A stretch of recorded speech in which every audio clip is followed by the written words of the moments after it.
Batanes ng Dingalan. Before nung papunta ako dito, wala pa siya mga harang-harang na ganito.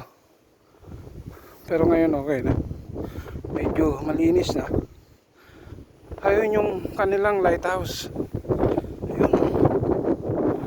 Yan. Tapos yari na rin yung kanilang grotto. Ayan. Before kasi yung ginagawa pa lang nung mapunta kami. Naka-frame pa lang siya. So ngayon okay na, yari na siya. At saka nakikita na rin siya sa Google. Ayan. Oh.